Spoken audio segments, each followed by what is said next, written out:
Yo, what's going on everybody? It's DJ Sketch and welcome back to the channel. And yes, playing some more Call of Duty Black Ops 4. And also enjoy the back-to-back Gold Rampart and Gold KN-57 gameplay. Also, double Blue Copter. So, a few things have happened with the game since the 28th of October. Actually, no. This would have been the 30th. Excuse me. An update went live, I guess one of the first of probably several patches. This one introduced a lot of things that personally I don't understand why they would want to do this, especially considering the game was actually running fine up until a few days ago. But let's jump right into these quote fingers changes that have hit Call of Duty so far. The assault rifles, all of them have caught a nerf across the board, and one way or another, like pretty much all of them caught like an aim down sight nerf. That was all of them. There was a effective range drop off, which is again insane. I don't know why I did want to do this, and some of the ARs caught worse nerfs than the others. The ICR caught the Grip 2, not nearly as effective as that used to be, because before that was a laser. Pretty much whatever you pointed it at, you're not going to miss, even if you just continue to hold the trigger down. There's no recoil at all. And then other ones caught some attachment-specific nerfs, and the rest were just kind of just flatlined across the board. But, however, the snipers caught a buff, which, why they would buff the snipers, I really honestly couldn't tell you. But, the phrasing they put behind it was, we're trying to have all the other snipers catch up to King Paladin, which is already insane as it is, and so is the Outlaw. I mean, you have a fully auto sniper. I mean, come on, man. It's a one-hit kill. But, yeah, those needed a buff for whatever reason. So now the most deadly weapon in the game just got more deadly. So that logic is completely sound there, isn't it? And there were a few other things. I guess some specialists got nerfed.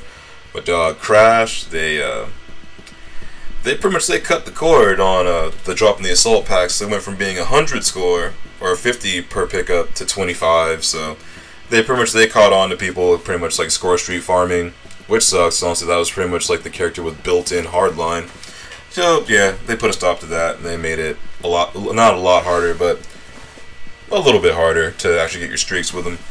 But the torque caught a buff, which again, why they would do this, I have no idea. And a couple of specialists didn't get touched at all. The battery and the Seraph, nah, nothing happened. Isn't that funny? And let's see what else. Some spawn logics were supposedly changed, but I'm still getting shot from behind, the side, in front. And also, if I'm like in a spawn that was just cleared, I look right, there's nobody.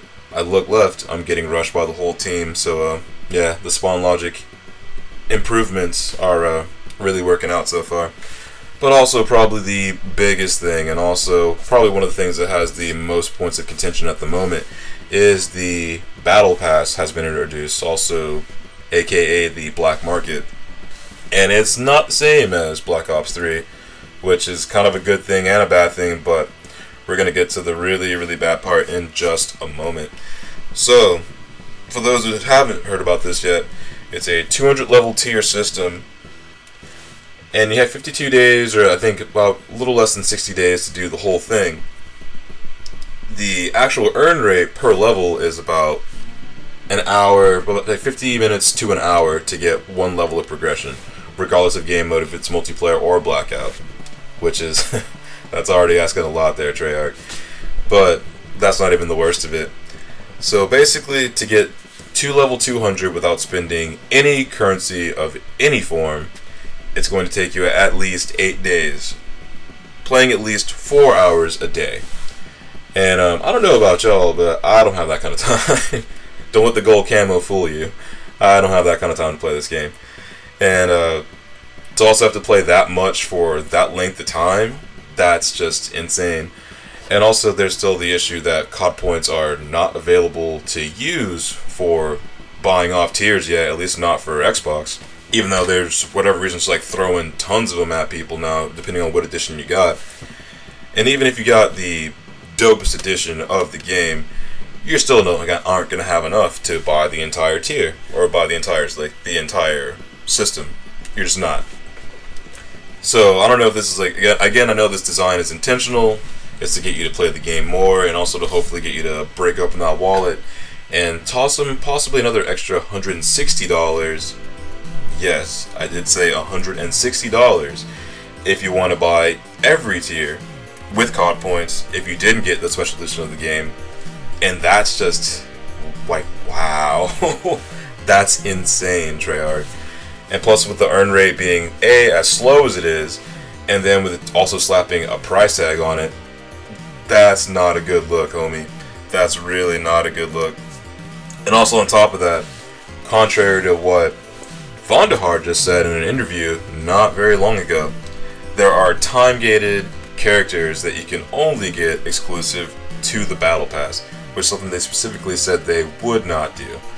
And just the fact that things like this are slipping through the cracks, I'm really hoping no one is like shelling out Black Ops 3 money on this shit yet, because honestly, there's parts of this that are honestly downright insulting, especially on the consumer side.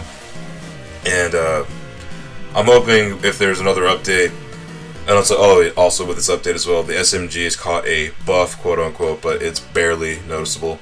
I mean, they're slightly usable now. I forgot to mention that part earlier. But with this whole tier system or the Battle Pass, it's kind of a joke. And hopefully this is going to be one that'll hopefully get rewritten at some point. Just the level of progression at the moment, it's still far too low.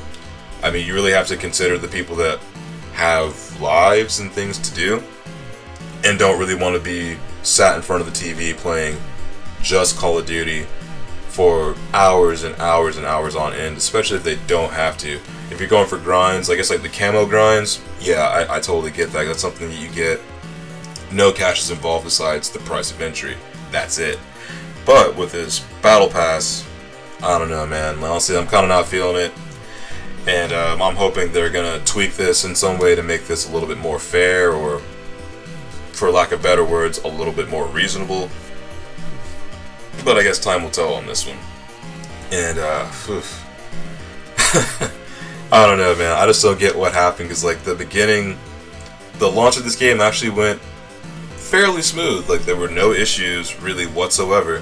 But since this update, besides all the other issues that I mentioned so far, of which there are several that I haven't even touched on yet, that'll be a whole another video by itself, the connection experience across the board has taken a severe hit. I don't know if the hertz have been increased, I don't know if the netcode has been rewritten, but I've had more disconnects, crashes, and everything else just since Tuesday than I have the entire length of the game being out and the beta. Let that sink in for a moment. But if you made it this far, I appreciate you. If you're new here, thanks. If you're old here, thanks. I'll see you guys in the next one.